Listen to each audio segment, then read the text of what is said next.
중국에서 가장 발전된 지역이 동해안이잖아요. 여기서 500km도 안 떨어져 있어요. 북경 바로 앞이에요. 중국의 가장 핵심적인 부분하고 제일 가까운 나라가 한국이 남한이에요. 지금 미국 입장에서는 한국이란 나라가 군사적으로 전략적으로 굉장히 중요한 나라예요. 우리는 그걸 스스로 알고 있어야 됩니다. 우리가 중요한 나라라는 걸. 네. 우리가 트럼프와 협상하는 데 있어서 굉장히 중요합니다. 10조는 그냥 말 그대로 불러본 거기 때문에 네. 훨씬 줄여졌다고. 그럼 뭐 평택 기지 사용하는 땅값 받아야죠. 지금 땅값 안 받고 있으니까.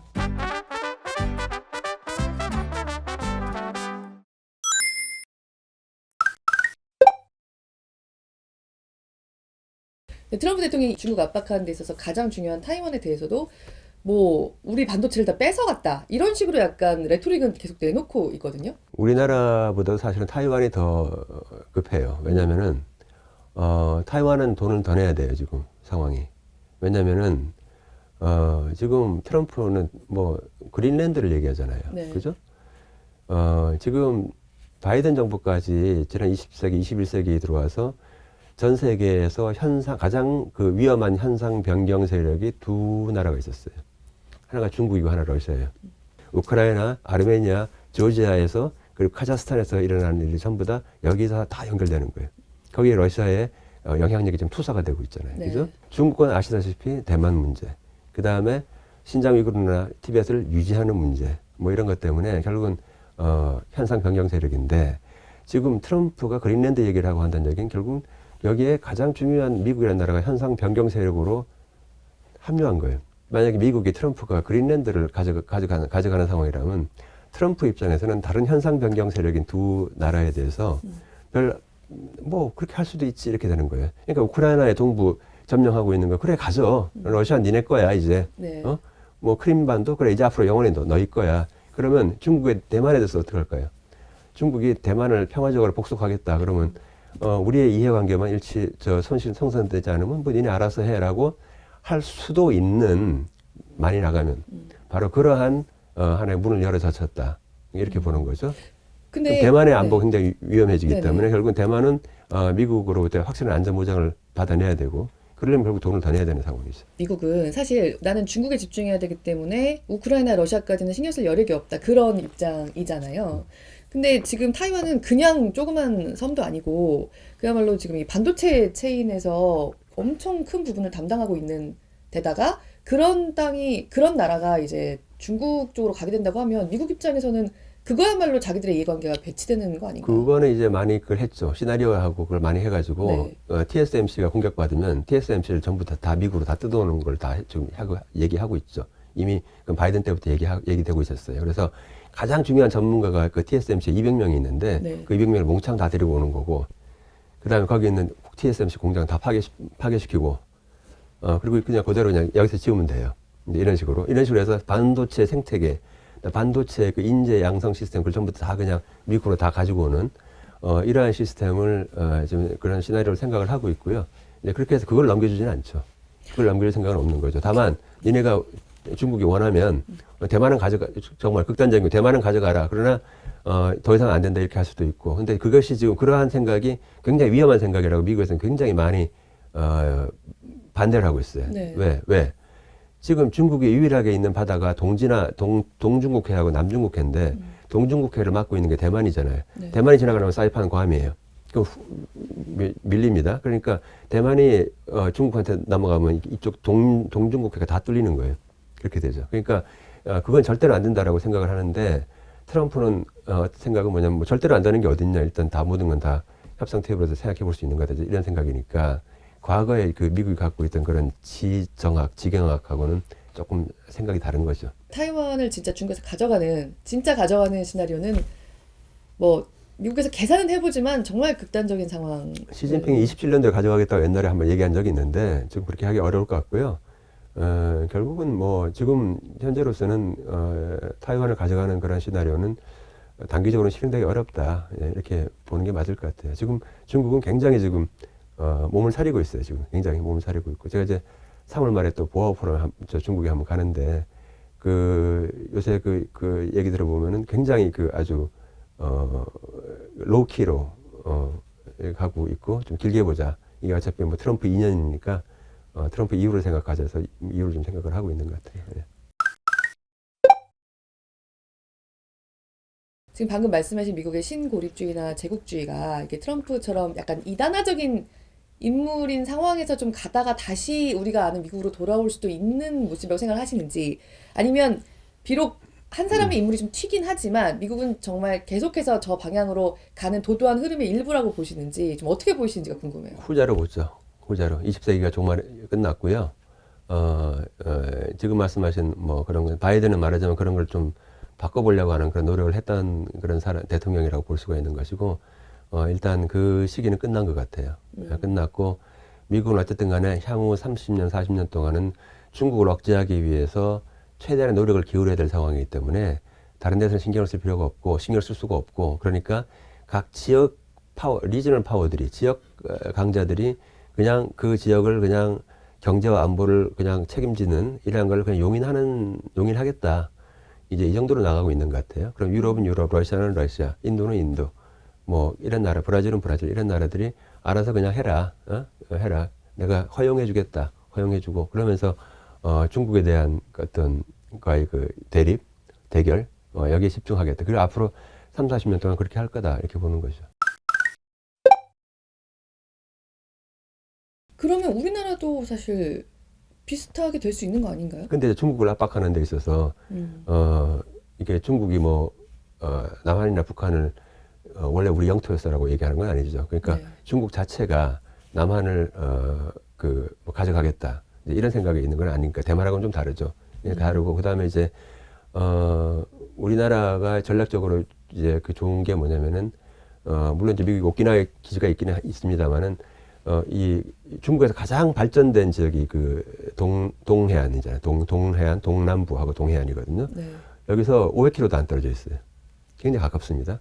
북경 바로 앞이에요.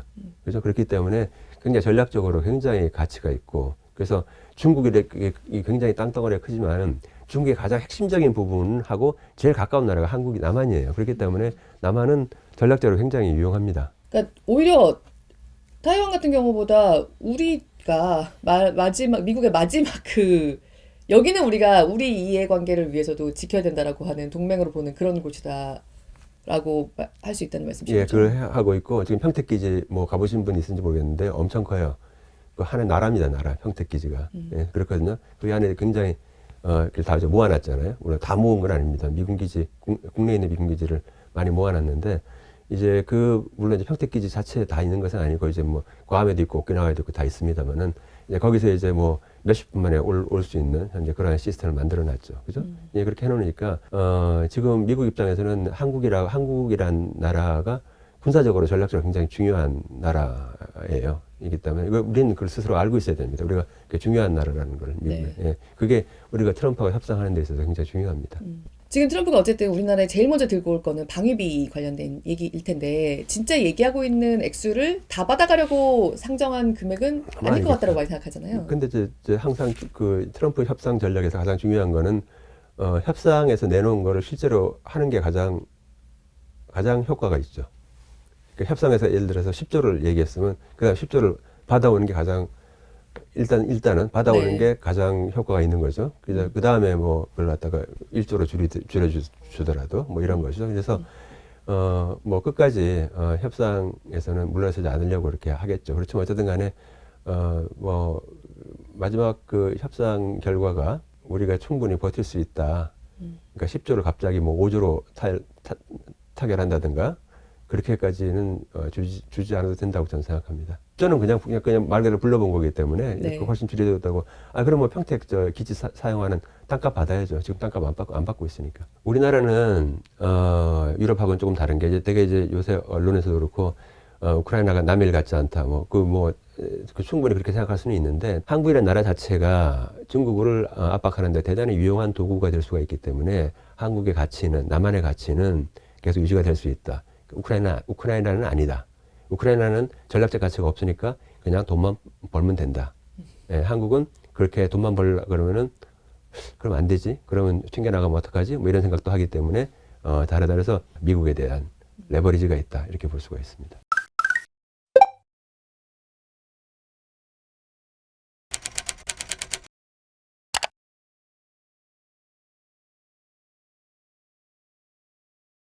유엔에서 저런 일이 있는 것은 전혀 놀랍지 않은 것이죠. 미국은 말하자면 신고립주의, 제국주의, 미국 국익을 최우선하는 네. 바로 그러한 방식에서 봤을 때 당연히 러시아하고 얘기를 잘할 것이다. 네. 이제 그렇게 생각을 하고 있었습니다. 트럼프는 나토를 탈퇴도 할 수 있다라고 보세요? 탈퇴를 충분히 할 수 있는데 다만 이제 그 나토 탈퇴를 하게 되면 그게 뭐 백악관에서 다 결정할 수 있는 게 아니라 그 의회의 동의를 받아야 되기 때문에 그 쉽지 않을 거예요. 다만 이제 나토 회원국가들이 돈을 더 내가지고 미국의 부담을 더 줄여주는 방식으로 뭐 협상은 가능하겠죠. 예. 네, 아까 그 독일에서 미국이 핵무기를 뺄 경우에 뭐 프랑스나 영국에서 넣는 방법 이런 것 가능하다라고 제가 말씀을 하셨는데요. 뭐 기존의 미국 대통령들이라고 하면 아예 그런 상황 자체를 만들지를 않을 거고, 그런데 트럼프 대통령은 다르니까요. 뭐 이런 상황에 대해서 그래 그냥 유럽은 유럽이니까 너네끼리 알아서 해, 정말 이렇게 나오는 대통령이 될까요? 현재의 그 방향은 그렇죠. 현재 기본 방향 그게 이제 신고립주의죠. 그게 고립주의예요. 너희들은 너희들끼리 알아서 해라는 거예요. 우리는 신경 안 쓴다는 게 이제 그게 이제 고립주의 정신이거든요. 네. 이제 그거고 다만 이제 제가 뭐 아까 뭐 이렇게 미국 그 기지를 갖다가 프랑스나 영국으로 대체한다. 이제 그게 말은 쉬운데 그게 다 돈이에요. 그렇죠. 그 가는 것도 돈이고 그 유지하는 것 자체가 계속 돈이 들어가는 것이기 때문에 결국 그 얘기는 뭐냐면 프랑스와 영국이 남의 나라 안보를 위해서 결국은 자기 나라와 연결은 되지만은 남의 나라 안보를 위해서 돈을 얼마나 더 낼 수 있는가. 네. 이제 그 문제, 독일의 안보를 보장시켜주기 위해서 얼마나 돈을 더 낼 수 있는가의 그 문제거든요. 계속 트럼프가 밀어붙이고 미국이 빠지면은 결국은 유럽은 유럽 자체 내로 돈을 더 내가지고 그 안전 보장을 또 확대할 수밖에 없는 그런 굉장히 어려운 상황에 지금 처해 있는 것이죠. 뭐 EU 집행위원장 같은 경우에 유럽은 방위비를 급증시켜야 된다는 표현을 이번에 썼더라고요. 돈을 많이 써야겠다라는 내용을 대놓고 얘기를 했는데, 그분이 월드라 폰더 라이언이 네. EU 집행위원장 하기 전에 독일의 국방장관을 했던 분이에요. 네. 여성 국방장관, 민간인 국방장관 했던 분인데 국방 쪽을 잘합니다. 지금 유럽 국가들은 과거에 국방비를 지출하지 않음으로 해가지고 사실은 그 부분을 갖다 복지로 많이 쓸 수가 있었던 그런 부분이 있었는데 지금 이제 국방비를 더 늘려야 되는 상황이고요. 그 스스로가 지금 느끼고 있습니다. 이렇게 무력하게 미국한테 국방 부분을 안보 부분을 의존을 할 수는 더 이상 그렇게 할 수는 없다라고 하는 걸 스스로 깨닫고 있기 때문에 앞으로 더 늘어날 것이에요. EU에 포함되는 국가들이 국방비를 늘리고 결국 어딘가에서는 그 돈을 빼야 될 텐데, 방금 복지 말씀하셨지만 우리가 생각하는 그런 뭐 EU의 복지 체계라고 할까? 이런 데도 조금 타격이 있는 수준까지. 복지 부분도 줄여야 되고요. 지금 네. 사실은 근데 이제 유럽이 복지가 많아가지고 요새 저렇게 경제가 망하고 있냐, 그건 아니에요. 지금 사람들이 많이 모르고 있는 게 또 뭐가 있냐면 유럽이 왜 저렇게 예산을 엉뚱하게 썼을까라는 생각하지만 EU 확대에 많이 썼어요. EU 확대를 하면서 새로 들어온 신규 회원국에 대해서 엄청나게 돈을 투자했습니다. 엄청나게. 이제 이 부분은 유럽적 가치를 확산시키는데 굉장히 중요한 역할을 했고, 실질적으로 여행을 한번 가보세요. 그 신규 회원 국가들, 중국 2004년도에 들어왔던 그 국가들 가보면요, 정말 많이 발전했습니다. 뭐 이를테면 체코라든가 네. 폴란드라든가 이런 나라 가보면요, 옛날하고는 비교할 수 없을 정도로 많이 발전했는데 그것이 전부 다 그들 스스로의 어떤 노력으로 된 것도 물론 없지는 않겠지만 그게 다 EU에서 도와준 거거든요. 지금 유럽 국가 중에서 핵무기를 갖고 있는 나라는 영국하고 프랑스밖에 없죠. 네. 그래서 프랑스는 뭐 한 290기 정도의 핵탄두가 있고요. 그리고 영국도 한 225개 뭐 이렇게 있는데 그것이 이제 주로 이제 미사일로 해서 가는 것보다는 주로 이제 그 라팔 전투기에 이렇게 탑재를 해가지고 가서 핵무기를 투하할 수 있게 이런 방식으로 되어 있습니다. 네. 되어 있어서 주로 미사일보다는 이제 그렇게 하고 있는데 그렇게 함으로 해서 이제 예를 들어서 그러한 전투기를 독일에다가 배치한다든가, 그럼 현재 독일에 지금 미국의 핵무기가 지금 배치돼 있거든요. 그래서 그 부분은 트럼프가 만약에 핵무기를 러시아와의 협의를 통해서 뺀다고 할지라도 그 부분에다가 거기다가 이제 대체할 수 있는 방식은 되죠. 근데 이제 그렇게 되면은 러시아는 지금 그 칼리닝그라드라고 그 왜 폴란드하고 그 리투아니아 그 사이에 발트에 면한 곳에 조그만 삼각형의 조그만 그 영토가 있는데 그게 옛날에 이제 퀘니스베르그라 그래가지고 옛날에 이마누엘 칸트가 살았던 그 프러시아의 영토였어요. 네네. 근데 지금 러시아 영토입니다. 근데 그 러시아 영토 거기다가 전술 핵을 지금 배치해 놓고 있습니다. 바로 거기는 진짜 정말 유럽하고 정말 가까워요. 폴란드하고도 거의 면해 있고요. 그다음에 리투아니아 바로 옆에 있고 뭐 다 이렇습니다. 폴란드하고 이렇게. 그래서 독일하고도 바로 여기입니다. 그래서 이 전술핵이 그 배치돼 있고 하니까 결국은 어떤 형식이든 간에 프랑스가 해구산을 의 기능을 해야 된다. 미국이 빼면 이제 그게 들어갈 수밖에 없고 다만 그것이 이제 나토의 우산 속에서는 사실 하기 어려운 것 같아요. 지금 보니까. 왜냐하면 이미 나토를 통해서 뭔가 더 이상의 어떤 안보 보장을 이 우크라이나든 간에 아니면 이 동쪽에 있는 중부 유럽 국가들한테 해줄 수는 없는 상황인 것 같고요. EU가 이제 어쨌든 방위비를 폭증시킬 거다. 이렇게 되면 결국은 이번에 러우 전쟁 때 좀 가성비 그 무기로 좀 K 방산 쪽에 확실히 조금 기회가 더 늘어나지 않을까 싶은데. 단기적으로는 늘어나는데 장기적으로는 불리해져 이제. 아, 왜냐하면 유럽이 재무장하니까. 유럽이 그동안은 사실은 프랑스하고 영국을 중심으로 군수 산업이 좀 있었어요. 과거엔 굉장히 셌고 있었는데 전반적으로 이제 미국의 그 방위에 의존하면서 점점 군수 산업이 약해졌어요. 네. 약해지는 상황에서 국방 산업은 굉장히 중요합니다. 왜냐하면 그 한 나라가요 첨단 기술을 계속 유지하고 발전시키는데 국방 산업은 굉장히 중요해요. 네. 예, 그렇거든요. 반도체 때 처음에 그 국방부에서 미국 펜타곤에서 제일 처음에 계속 발주했습니다. 1950년대 때 이게 보면은 그래서 우리나라 국방 산업을 계속 그 남북한 대치 때문에 유지를 했기 때문에 제가 지난 15년 전에 그 방위산업청에 제가 자문위원으로 갔었는데 그 당시에 왜 제가 갔냐면 그때 굉장히 문제가 많았어요. 배가 우리나라 군함이 가다가 이렇게 보면 똑바로 이렇게 가는데 옆으로 가요. 그리고 미사일이 가다가 그거 하고 자주포가 가다가 갑자기 터져버리고 막 이랬단 말이에요. 그러니까 기술이 안 좋은 거죠. 우리 거가요. 우리 거가 그래도. 네. 근데 그러면서 그러한 시행착오를 계속 거치면서 지금 다 수출하고 있잖아요. 그죠? 그러니까 그렇게 불과 10년 사이에 그렇게 많이 발전하는 거거든요. 그러니까 국방 산업의 발전은 다른 첨단 기술 산업과 함께 동시에 같이 발전하는 건데 유럽이 그걸 안 했기 때문에 네. 안 해서 지금 그 틈새를 우리가 파고들고 있는 거고 그래서 단기적으로 앞으로 향후 한 10년 정도까지는 우리의 방위 산업이 유럽에 들어갈 수 있는 여지가 있어요. 예, 근데 이제 그 뒤는 몰라요. 유럽 입장에서는 그것 플러스 유럽은 전통적으로 러시아에 대한 공포가 있죠. 러시아 포비아. 그러니까 그 동쪽에서부터의 어떤 그 침략, 확장, 러시아 확장에 대한 굉장한 포비아가 있습니다. 라블로프 장관은 그러더라고요. 아니, 러시아가 언제 서유럽을 침공한 적이 있느냐?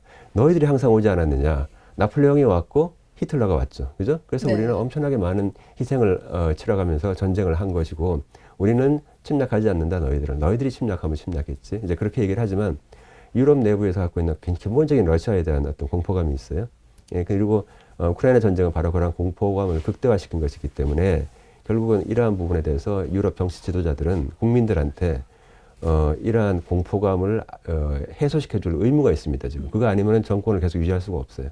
바로 그러한 측면에서 어떤 제스처라든가 아니면 어떤 그 안보 협약이라든가 이제 그런 것을 두 사람 푸틴과 그리고 트럼프한테 요구를 하는데 트럼프는 남몰라라죠. 사실 우크라이나의 그 희귀 광물 자원이 진짜 자원화가 돼서 정말 이용할 수 있는 수준까지 가는 게 캐나다는 엄청 묻혀 있는데 그냥 묻혀 있다는 것만 알고 지금 안 하고 있거든요. 네. 발굴도 안 하고 있어요. 근데 지금 우크라이나 거기에 그렇게 뭐 제대로 옛날에 탐사한 거 최근에 탐사를 못 했잖아요. 계속 네. 전쟁 중이었는데 거기다가 저 두 나라가 계속 좀 전쟁 중인 그런 상황에서 거기에 뭐 희귀 광물이 얼마나 있는지 뭐 그건 정확히 알 수가 없는 거죠. 사실은 알 수가 없는 거고 사실은 만약에 이제 미국이 정말 희귀 광물이 정말 한다 그러면은 아프리카나 캐나다나 호주하고 같이 사이좋게 지내면 되고 뭐 그린란드 가지고 해가지고 할 수도 있고요. 뭐 여러 가지 방법이 많이 있거든요. 그래서 저는 이 희귀 광물 이거는 우크라이나가 그냥 오케이를 해줘도 상관이 없는 문제다. 뭐 저렇게 젤렌스키가 왜 저러는지는 뭐 협상 전략상 저러는지 모르겠지만은 그렇게 해도 사실은 우크라이나가 뭐 굉장히 큰 피해를 보는 건 아닌 것 같다. 저는 그렇게 판단하고 있습니다. 그럼 트럼프 입장에서도 사실 내가 진짜 우크라이나에서 희귀 광물 자원을 확실히 확보하겠다 이런 이미지를 좀 얻고 싶은 걸까요? 국민들에게 보여줄 수 있죠. 네. 어차피 뭐 트럼프 임기 4년인데 만약에 거기 그 희귀 광물 자원이 잔뜩 묻혀 있다 할지라도 네. 4년 안에 그 눈으로 못 보거든요. 시간 그거 개발하는데 한 10년 걸리거든요. 네. 그러니까 상관없어요. 젤렌스키도 젤렌스키도 저렇게 화낼 필요가 없고 그다음에 트럼프도 그냥 막 질러도 되는 거고 두 사람 다 뭐 문제 없습니다. 가서 사인해도 상관없어요. 그리고 젤렌스키도 사실 그런 걸 좀 아까 말씀하신 것처럼 고려하면서 좀 협상용으로 내세우는 거길 수도 있겠다는 생각이 처음엔 드네요. 그렇게 생각 안 했겠지만 좀 더 생각을 해보면은 네. 예, 그게 더 합리적인 선택이라고 생각했겠죠. 그 어쨌든 간에 협상 전략상 반발할 수는 있는데 그냥 사인을 해도요 별 문제는 없을 거다 저는 그렇게 생각합니다. 예, 본인의 안위를 위해서라도. 예. 미국과 이제 우크라이나가 정상회담까지 했는데 실제로 트럼프 대통령이 이번에 뭐 유럽 패싱 논란까지 나오면서 종전하겠다라고 이제 본격적으로 나서면서 했던 얘기가 몇 주 안에 끝난다. 그러면 굉장히 단시간을 제시했거든요.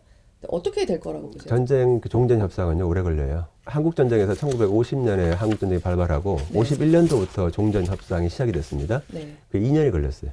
2년이.